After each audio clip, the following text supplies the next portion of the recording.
오늘 우리 모네 권사님이 딸이 잘 되었다고 해서 기분이 얼마나 좋으신지 성도들과 함께 나누고자 하는 마음으로 키웠습니다. 며칠 전부터.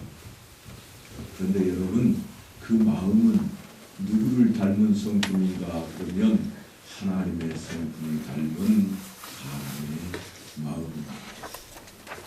그러니까 하나님께서 우리를 보실 때 우리가 잘 되면 얼마나 좋아하실까요? 좋아하실 일이 뭔가 늘상 제가 말씀을 전할 때마다 전합니다만, 하나님의 일은 무엇을 하는 것이라고요? 하나님이 보내신 일을 잊었어.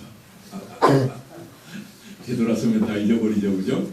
한번 따라갑시다. 하나님이 보내신 일을 믿는 것이라.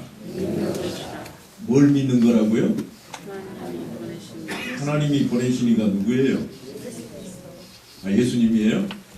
나는 또 혹시 나를 믿는다고 할까봐. 예수를 믿는 것이 하나님의 일이라. 그러니까 하나님께서 기뻐하실 일이 무엇일까? 하나님께서 덩실덩실 춤을 추셔야 할 일이 무엇일까? 그것은 다름 아닌 예수 믿는 모습이 우리에게서 흠뻑 젖어 나오는 것입니다. 우리 모습을 볼 때 예수 믿는 모습이 흠뻑 젖어 나오는 것, 세상 사람들이 보고 우리의 착한 행실로 인해서 하나님의 영광을 돌리게 될 때 하나님께서는 기뻐하실 것이라. 이게 성경이 우리에게 일러주는 그러한 말씀입니다. 그래서 저는 오늘 한 사람을 여러분에게 소개하려고 합니다. 이 인물은 성경에 있는 인물입니다. 이름하여 나다나엘입니다. 나다나엘 뜻이 뭔가 나탄, 그래서 선물이라 하는 뜻입니다. 그런데 뒤에 무슨 자가 붙었는가 하면 엘이 붙어 있습니다. 그러니까 누구의 선물이겠어요? 하나님의 선물이라. 사람 이름이 이 정도는 되어야 이 땅에 살 때도 기가 막힐 거 아니겠어요? 그런데 실제로 공간복음에서는요, 이 인물을 나다나엘이라고 불러본 적이 없습니다. 마태복음에도 그의 이름이 등장하는데 마태복음 10장 3절에, 마가복음에도 등장하는데 마가복음 3장 18절에, 그리고 누가복음에도 등장하는데 누가복음 6장 14절에 그 이름이 뭐라고 등장하는가 하면 빌립과 바돌로메. 누구라고요? 바돌로메. 바돌로메란 이름으로 등장을 합니다. 바돌로메, 요즘 그 유럽에서는 바돌로메라고 읽지는 않습니다. 우리말로 하다 보니까 바돌로메고요. 영어식 혹은 유럽식으로 표현하자면 프톨레미입니다. 프톨레미는 많이 들어보셨죠? 왕조의 이름까지 있는 그런 가문의 이름이니까 이름이 많이 들어보셨을 겁니다. 프톨레미인데 그의 아들이라 그래서 앞에다가 뭘 붙였다고요? 돌로메의 아들이라고 해서 앞에가 뭘 붙였어요? 바. 그래서 바돌로메, 돌로메의 아들, 이렇게 붙이는 거예요. 성경을 그래도 몇 독씩 하신 분들이 이 정도는 금방 알아채셔야 됩니다. 성경 1년에 나 3독했어. 그리고 끝이 아니라 3독을 했다. 그 속에는 내가 이 정도는 이해할 수 있다. 성경을 읽기는 읽는데 소비의 격리기가 되어버리면 안 됩니다. 그래서 우리가 그 정도는 알아가면서 읽어야 됩니다. 여러분이 잘 아시고 계시는 예수님께서도 베드로를 부를 때 뭐라고 불렀는가? 주는 그리스도시요 살아계신 하나님의 아들이시니이다 하는 신앙 고백을 할 때 예수님께서 베드로를 향해 뭐라고 불렀을까요? 바요나 시모나 그랬어요. 바요나 시모나, 이게 그 사람 이름 전체가 아니라 바요나, 누구의 아들이라고 하는 거예요? 요나의 아들. 그렇다고 요나서에 등장하는 요나가 베드로의 아버지는 아닙니다. 똑같은 이름을 많이 쓰니까요. 요나의 아들 베드로. 다시 말하면 요나의 아들 시몬아, 그렇게 부르시고 있는 겁니다. 오늘 이야기는 사실은 특별한 것이 전혀 없는 지극히 평범한 이야기입니다. 어느 날 예수님을 만나게 된 필립이 그의 친구 나다나엘을 찾아가서 그가 만난 예수님에 대해서 설명을 합니다.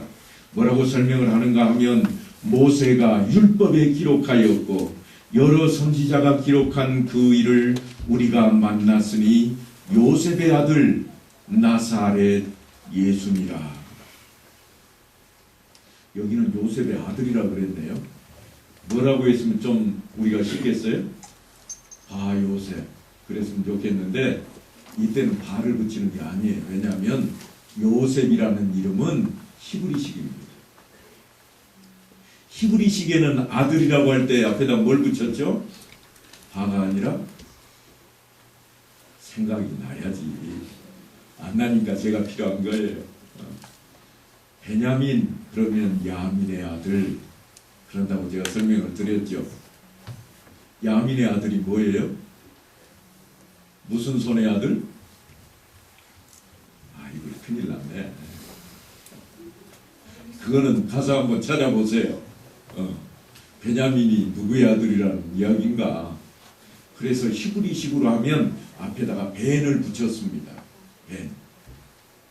그러니까 벤 요셉 이랬으면 좋겠지만 시대가 시대인지라 이제 헬라말을 쓰는 시대가 돼버려서 벤 요셉이라 하지 않고 요셉의 아들 나사렛 예수라 이렇게 소개하고 있습니다.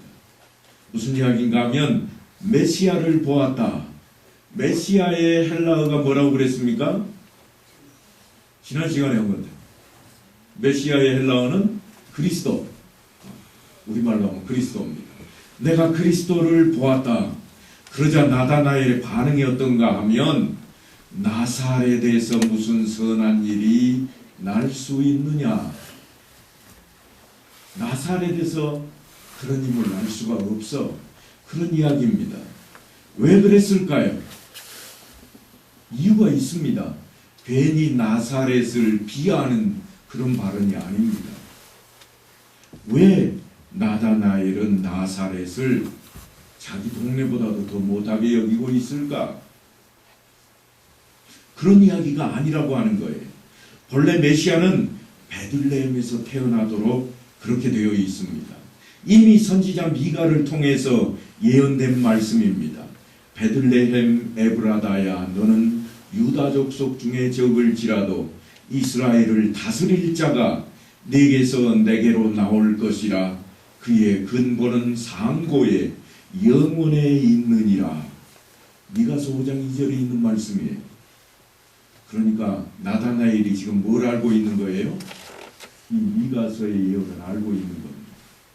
우리가 메시아 봤어. 메시아가 누군데? 나사렛 예수야.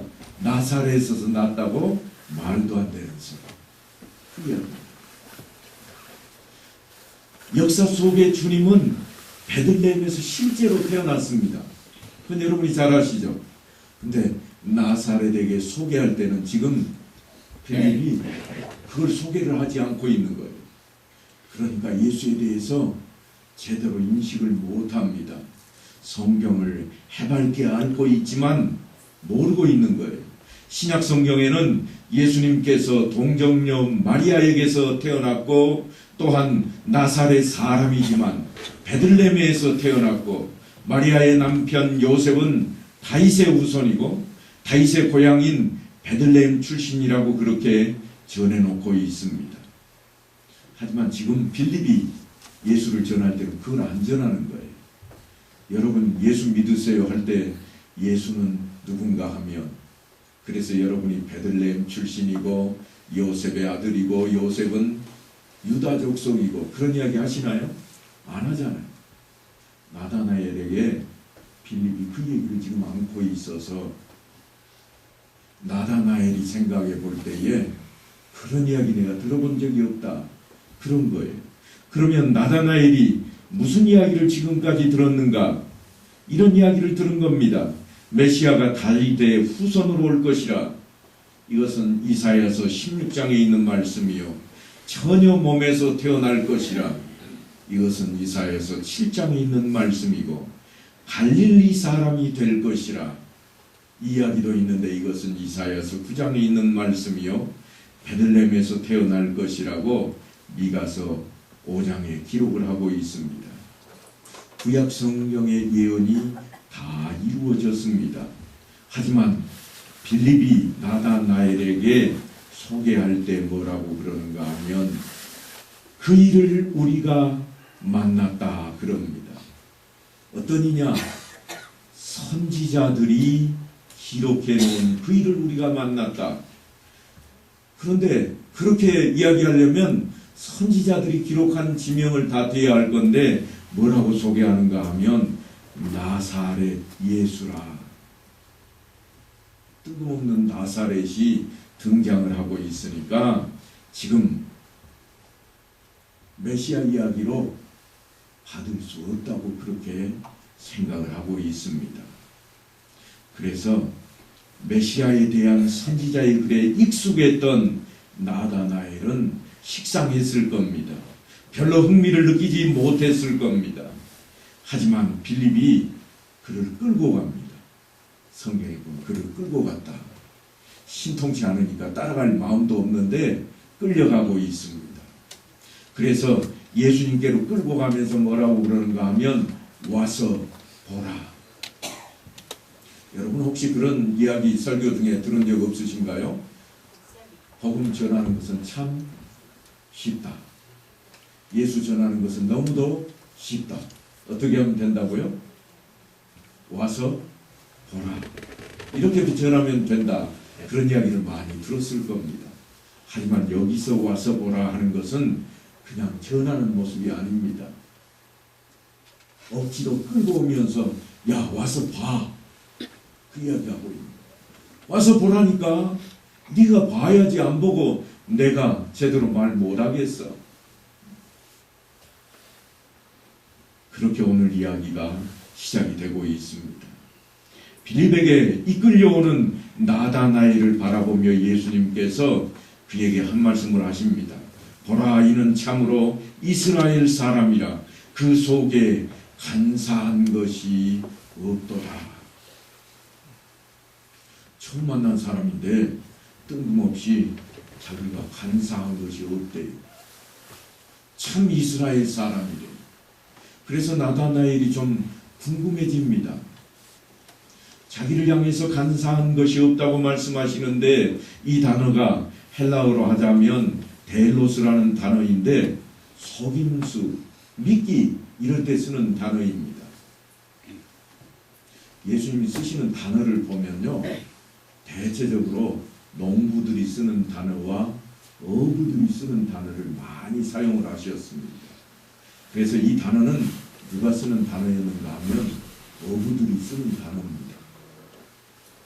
지금 나다나엘이 살던 동네는 어디서 가까운가 하면 게네사렛 호수와 가깝습니다.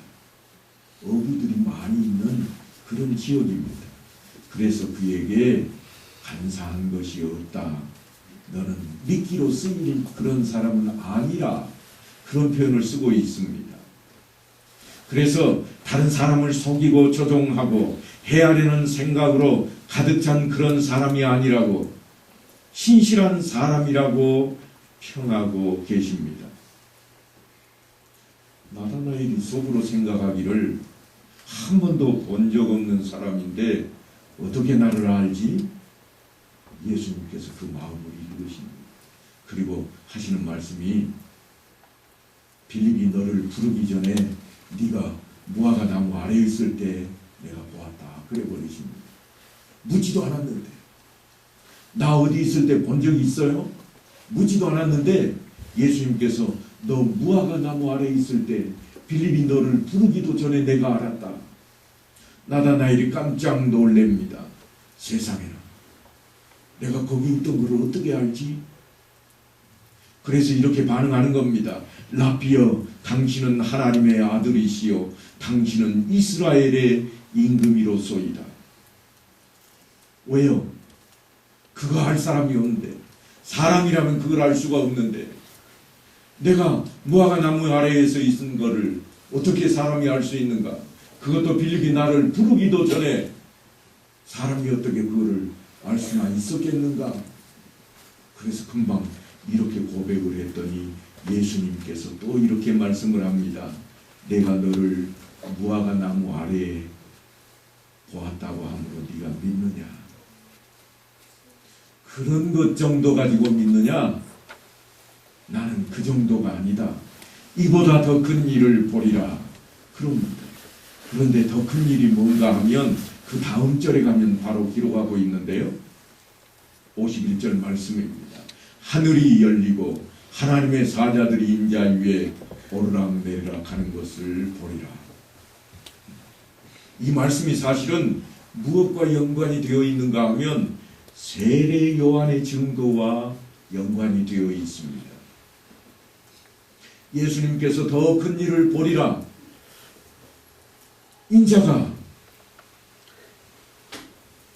인자가 서 있는데 하늘이 열리고 내 위에 오르락내리락 하는 하나님의 사자를 너희가 볼 것이라. 세례 요한이 뭐라고 그랬게요? 내가 봄에 성령이 비둘기같이 하늘로부터 내려와서 그 위에 머물렀더라 하는 이야기입니다. 성령의 임하심에 대한 이야기입니다.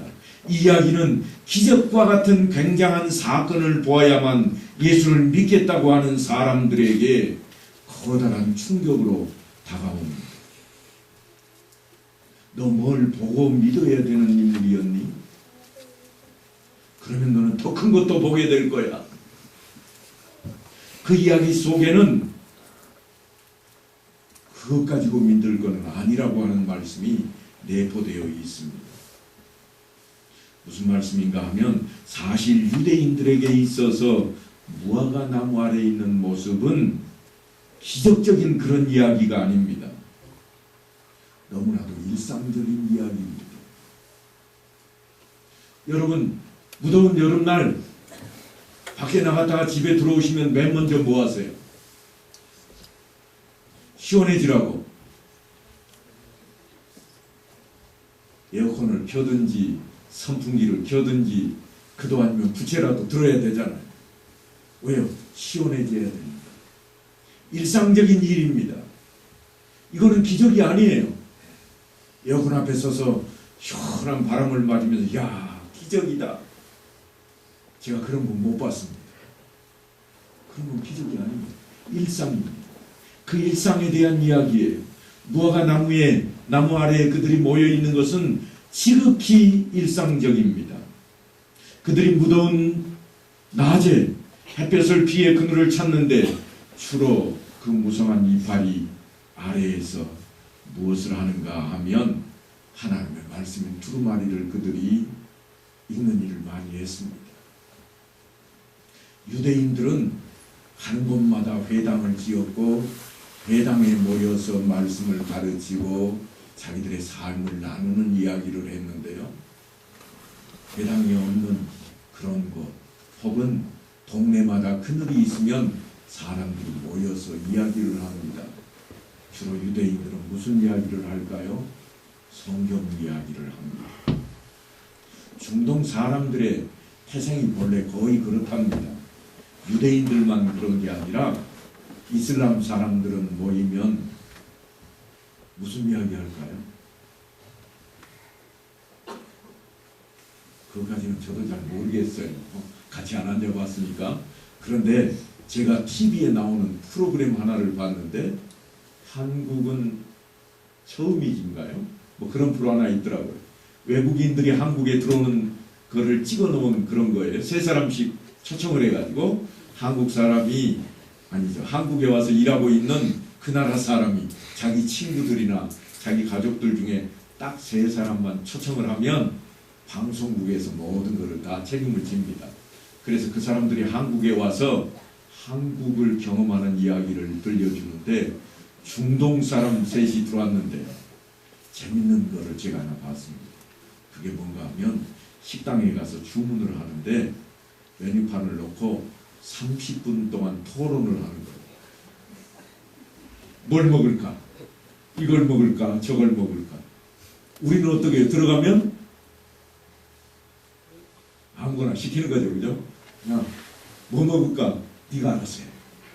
아니면요, 뭔가 하나 딱 나오면 같은 걸로 다 해. 이게 우리는 1분도 안 되면 그냥 다 주문 끝납니다. 그런데 이 사람들이 앉아가지고 이걸 먹을까 저걸 먹을까, 이거는 어떻게 요리했을까, 이거는 어떤 재료가 들어갔을까. 아니, 세상에 밥 먹으러 앉아가지고 식당에서 이 채소는 어디서 생산했을까, 물은 무슨 물을 줬을까, 이런 이야기가 나오더라고요. 그러니까 나무 그늘 아래 모여있는 유대인들이 할 일은 딱 하나입니다. 성경 이야기, 그 다음에 일상 이야기 했을 겁니다. 나다나엘도 그 자리에 있었고 일상적인 모습 가운데 있던 그 나다나엘을 주님께서 보았다고 그러는 겁니다. 너무 흔한 일입니다. 특별해야 누가 관심을 갖잖아요. 우리식으로 하면 대학가에서 요즘 종종 신문에 나오는 이야기가 있는데 그게 뭔가 하면 바바리맨. 뭐 하는 인물이에요? 알몸 보여준 것. 이러면 다들 없던 일이니까 신문에도 나고 소문이 나는 거예요. 하지만 대학가에 모여가지고 둘러앉아서 이야기했다는 이야기는 한 번도 제가 들어보지를 못했습니다. 흔한 일이니까. 지금 그 이야기를 성경이 하고 있는 거예요. 무화과 나무 아래에 있던 이야기는 너무나 일상적인 이야기라. 그런데 그 자리에서 예수님께서 나다나엘을 보았다고 하는 겁니다. 이제 사도행전으로 조금 옮겨가 보겠습니다. 사도행전에도요, 성령 강림에 대한 이야기가 등장하는데 아주 일상적인 이야기로 소개해 놓고 있습니다. 오순절날이 이미 이름에 그들이 다 같이 한 곳에 모였더니. 그날 처음 모였을까요? 아니요, 그냥 모이는 거예요. 늘상 모이는 겁니다. 초대교회 때는요, 그냥 모이기를 힘쓰고, 성경 여기저기에 그 증거들이 있는데 모이기를 늘 했고 함께 식사했고 함께 이야기를 나누었고 아주 일상이었습니다. 그 일상적인 일 가운데 그 날의 사건은 결코 일상적이지 않습니다. 매우 일상적인 일들이 벌어지고 있는데 그날 바돌로메가 예수님을 만난 사건은 일상적이지 않습니다. 오순절날이 이르러서 한 곳에 사람들이 다 모였더니 그날 성령이 임하는 것은 일상적이지 않습니다. 그래서 성경이 이렇게 소개합니다. 호련히 하늘로부터 급하고 강한 바람 같은 소리가 있어 그들이 앉은 온 집에 가득하며 마치 불의 혀처럼 갈라지는 것들이 그들에게 보여 각 사람 위에 하나씩 임하여 있더니 그들이 다 성령의 충만함을 받고 성령이 말하게 하심을 따라 다른 언어들로 말하기를 시작하니라. 그러니까 주님의 말씀대로 그들은 뭘 보았을까요? 더 큰 일을 보게 된 겁니다. 훨씬 큰 일을 보게 되었습니다.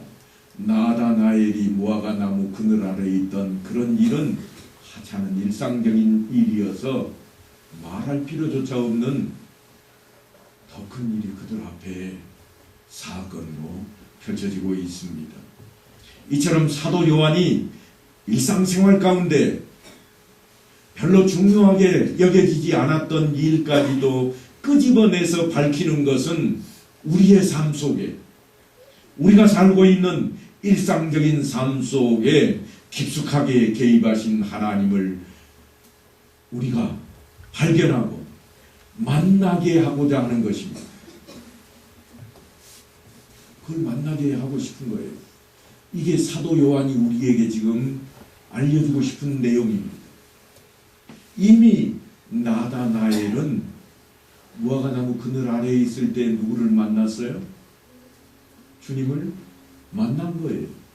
그런데 그거를 나다나엘이 알고 있었나요? 몰랐습니다. 한 적도 없습니다. 어떻게 하셨지? 이미 예수님께서는 알고 있다고 그러는데 너무나도 일상입니다. 깨닫지도 못하는 순간입니다. 그런데 주님께서 야, 내가 너희와 항상 함께 있는 것 일상이라. 그걸 지금 깨우쳐주고 있는 모습을 사도 요한은 우리에게 알려주고 싶은 거예요. 요한복음은 그래서 제가 사도 요한에 무엇이 담겨 있다고 그랬어요? 신학이 담겨 있다 그랬어요. 그냥 사건만 그대로 기록해 놓은 것이 아니라 요한이 생각하는, 해석하는 내용들이 뒤에 붙어 있습니다. 사도 요한이 어떻게 하는가 하면 예수님의 신통력을 드러내기 위한 작업을 하고 있는 게 아닙니다. 야, 예수님 신통방통하다. 나다나엘이 그늘 아래 있을 때 어떻게 봤을까? 그 이야기 하려고 하는 게 아니에요. 너희는 깨닫지도 못하는 순간 예수님은 너희 안에 계셨고 너희와 함께 계셨다고 그 이야기를 지금 하고 싶어 합니다. 기적적인 일이 일어나야만 하나님이 나와 함께 하시는 것이 아니라 내 일상 속에, 말레터에도 잠자리에도 어느 곳에나 함께 하시는 하나님, 그 이야기를 하고 싶어 합니다. 그래서 사실 눈여겨 천천히 주의 깊게 살펴본다고 하는 단어를 사도 요한이 거기에 사용을 합니다. 우리 말로는 보다 하는 뜻으로 그냥 가볍게 흘려졌습니다만 에이돈이라고 하는 단어를 사용을 합니다. 우리나라 간판에는 에이돈이 없습니다. 아직까지 국내에 에이돈 간판이 붙었다는 이야기를 제가 보지를 못했습니다만 유럽 쪽에 가면 에이돈이라는 간판이 많이 붙어 있습니다. 주로 어디에 붙어 있는가 하면 양복점, 음식점에 붙어 있습니다. 왜 그러는가 하면 아주 세심하게 잘 처리했다는 뜻을 표현하는 단어로 쓰기 때문입니다. 눈을 씻고 찾아봐라. 잘못된 거 있나? 흠집 없어. 그러는 겁니다. 요한이 지금 주님께서 무엇을 보고 있었다고 그랬는가 하면 네가 일상 속에 있을 때 그렇게 보셨다는 거예요.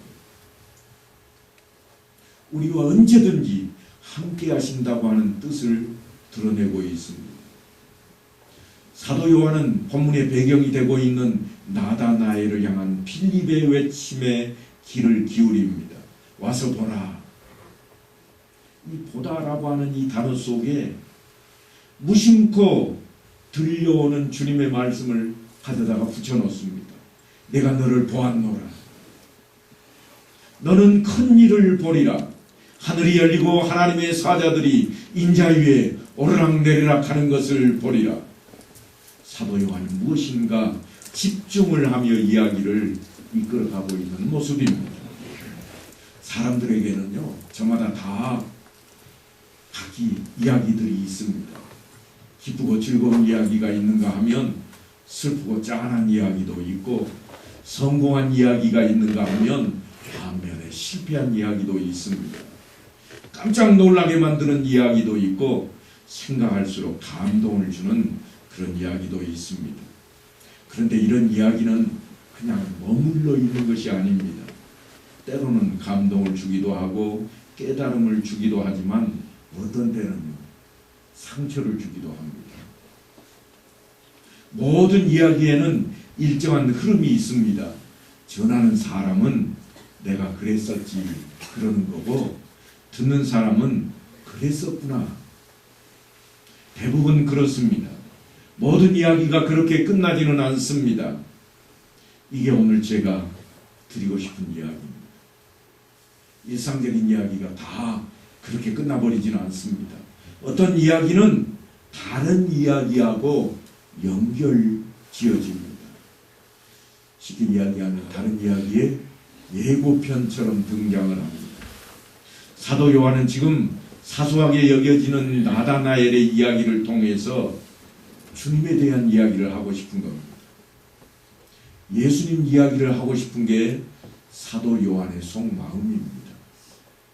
그런데 뜬금없이 나다나엘을 왜 불러내는가 하면 우리에게 집중을 하도록 예고편을 그렇게 붙여놓고 있습니다. 나다나엘의 일상 속에서 그냥 스쳐 지나가는 주님이 아니라 간섭하시는 하나님을 보여주고 싶어합니다. 모세가 그랬습니다. 창세기에서 요셉의 이야기를 모세가 그렇게 시작합니다. 자신의 이복형들에 의해서 속절없이 당합니다. 이유가 뭔가 하면 아버지가 그를 편애했기 때문입니다. 그의 형들의 시기는 요셉을 노예상에게 팔아버리는 자리에까지 도달했습니다.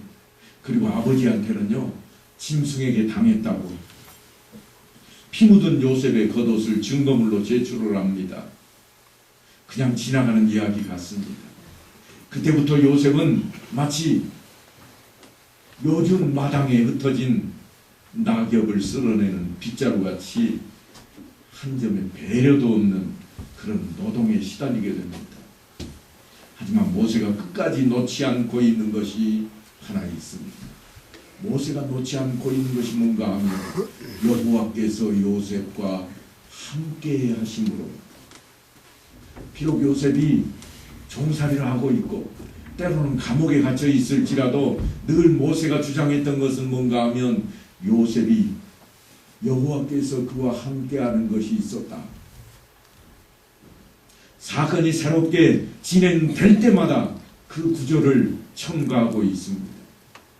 우여곡절 끝에 종살이와 옥살이를 하던 요셉이 생각하지도 못했던 애굽의 총리가 됩니다. 그리고 자신을 팔아넘겼던 형들을 만나게 됩니다. 형들은 요셉을 알아보게 되자 경악합니다. 왜냐하면 틀림없이 복수하게 될 거예요. 이제 우리 다 죽었다. 요셉은 총리잖아. 자기들은 그냥 이웃나라 백성에 불과합니다. 그런데 그런 형들에게 요셉이 엄청난 이야기를 꺼내놓습니다. 당신들은 나를 해하려 하였으나 하나님은 그것을 선으로 바꾸사 오늘과 같이 많은 백성의 생명을 구원하게 하시려 하셨나니. 일상 속에 스쳐 지나가는 요셉의 인생사를 모세는 형통이라고 하는 단어로 새롭게 연출을 해냅니다. 형통이 뭐냐? 여호와께서 함께 하시는 것입니다. 그래서 모세가 주장하는 것이 이겁니다. 여호와께서 요셉과 함께 하심으로 그가 형통한 자가 되었더라. 요셉 이야기를 모세가 괜히 꺼낸 게 아닙니다. 누구 설명하려고요? 하나님 설명. 요셉 설명하려고 꺼낸 게 아니에요. 하나님이 이런 분이야. 함께 하시는 하나님. 그가 비록 종살이 할 때도, 그가 감옥에 갇혔을지라도 함께 하시는 그 하나님이 계셔서 형통하게 되었다. 아주 사소한 이야기, 그것은 일상생활 속에 간섭하시는 하나님을 우리에게 만나게 하고 싶은 모세의 생각, 그리고 오늘 우리 읽은 본문의 저자인 사도 요한의 생각입니다. 그러니까 내 어떤 이야기도 다람쥐 쳇바퀴처럼 돌아가는 사소한 이야기도 하나님의 간섭하심 속에 있다고 하는 사실을 잊어버리면 안 됩니다. 그저 눈 뜨면 일터에 나가야 되고, 아이고 오늘 또 힘들게 일했다. 해가 졌으니 하루가 또 저물었구나. 그래서 다람쥐 쳇바퀴처럼 생각할 일이 아니라고 요한이 지금 우리에게 나다나엘을 불러들여서 예수님 만난 이야기를, 유별나지도 않은 이야기를 시작하고 있는 겁니다. 하지만 나다나엘 자신도 예수님을 만나게 된 것이 큰 일인 것을 드디어 깨닫게 됩니다. 주님을 만난 이후로 그는 완전히 바뀌어버렸습니다. 원래는 모세가 율법에 기록하였고 여러 선지자가 기록한 그 일을 우리가 만났으니 요셉의 아들 나사렛 예수라, 그렇게 빌립이 예수님을 소개하지만 나사렛에서 무슨 선한 일이 날 수 있느냐 그랬습니다. 하지만 예수님을 만나자 확 바뀝니다. 어떻게 바뀌는가? 랍비여, 당신은 하나님의 아들이시요 당신은 이스라엘의 임금이로소이다. 바뀐 나다나엘에게 주님께서 더 큰 일을 보리라 하셨고, 하늘이 열리고 하나님의 사자들이 인자 위에 오르락내리락 하는 것을 보리라, 그렇게 말씀하셨습니다. 여러분의 이야기는 어디까지 와 있습니까? 나다나엘의 이야기는 지금 벌써 예수님을 만났고 예수님 앞에 고꾸라진 자리까지 가 있습니다만, 여러분의 이야기는 지금 어디까지나 가 있을까요? 일상생활이 너무나도 사소하게 느껴지시나요? 아니면 감당할 수조차 없을 정도로 아픔이 동반되는 일상생활 속에 있지는 않으십니까? 그렇다면 바라보십시오. 하나님의 간섭하시는 손길이 어디에 있는지. 하지만 하나님의 손길은 결코 내 의로 만들어지는 것은 아닙니다. 내 정성과 노력으로 만드는 것이 아닙니다. 성경은 그 이야기를 이렇게 기록해 놓았습니다. 여호와께서 함께 하심으로. 내가 여호와를 만나서 그런 이야기가 아닙니다. 여호와께서 나와 함께 하심으로. 하나님께서 함께 하십니다. 하나님의 간섭입니다. 우리가 꼭 마음에 새겨야 할 부분입니다. 어느 날 주님과 함께 길을 가던 제자들은 나을 때부터 맹인된 한 사람을 만나게 되었습니다. 그래서 제자들이 주님께 질문을 합니다. 랍비여, 이 사람이 맹인으로 난 것이 누구의 죄로 인함입니까? 자기니까 그의 부모니까? 사람들은 모두가 다 사람이 병드는 것은 죄 때문이라고 그렇게 생각을 했습니다. 제자들마저도 죄를 지었기 때문에 병들게 되었다고 생각을 하고 있습니다. 다만 나면서부터 병들었으니까 부모의 죄일까? 그럴 것 같다는 생각을 많이 하고 있습니다. 그래서 묻는 겁니다. 누구의 죄로 인한 것입니까? 하지만 주님께서는 전혀 다른 말씀을 하십니다. 요한복음 9장에 있는 말씀인데요. 이 사람이나 그 부모의 죄로 인한 것이 아니라, 이 사람이 병든 것이 죄 때문이 아니라고 그럽니다. 그래서 사람들이 귀를 의심했습니다. 죄가 없는데도 병들 수 있다고? 깜짝 놀라게 된 겁니다. 그런데 주님께서 이어서 하시는 말씀이 뭔가 하면, 그에게서 하나님이 하시는 일을 나타내고자 하심이라. 그것이 하나님의 일이랍니다. 병든 일인데, 죽는 일인데 하나님을 나타내는 일이라고 제가 하는 이야기가 아니고요. 예수님께서 하신 이야기입니다. 때로는 우리가 그런 경우들을 보잖아요. 얼마나 우리에게 신앙이 본이 되었던 분인데, 얼마나 예수를 잘 믿고 멋지게 믿고 본이 되었던 분인데 왜 저렇게 돌아가셨을까? 세상에 하나님이 계시면 저럴 수 없어. 그런데 예수님께서 하시는 말씀이 뭔가 하면, 그에게서 하나님이 하시는 일을 나타내고자 하십니다. 그러니까 우리 가운데 이루어지는 일들은 어느 것 하나도 허투루 생각해서는 안 됩니다. 하나님의 일은 특별한 데 있지 않습니다. 우리들의 일상 속에서 우리를 사용하시고 간섭하시는 하나님입니다. 때로는 내가 실패했을지라도, 때로는 내가 병들었을지라도, 때로는 내 가족 중에 누가 갑자기 뜻하지 않게 세상을 떠났을지라도 그 속에는 하나님의 일이요, 하나님의 뜻이 담겨 있는 사건으로 우리가 바라봐야 될 것이라고 성경 그렇게 우리에게 소개하고 있는 것입니다. 그것이 하나님의 일입니다.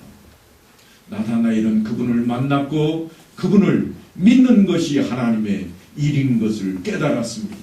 그래서 나다나엘이 고백하는 겁니다.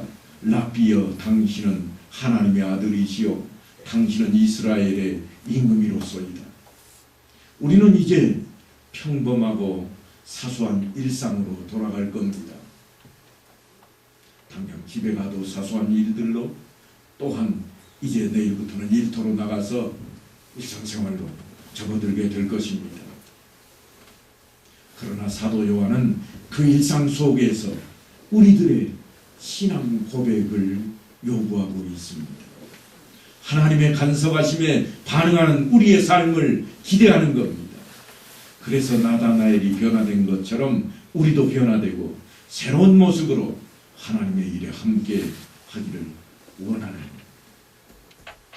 그래서 나를 통해서 그에게서 하나님이 하시는 일을 나타내고자 하십니다. 하신 그 말씀을 따라 우리가 모세가 주장했던 것처럼 여호와께서 함께 하심으로 내가 세상에 빛이 되고 세상 안에 살면서 이웃들과 그 사이에서 맛을 내는 살맛 나는 삶의 원천이요 복의 근원이 되는 복된 삶을 다 이루어야 되겠습니다.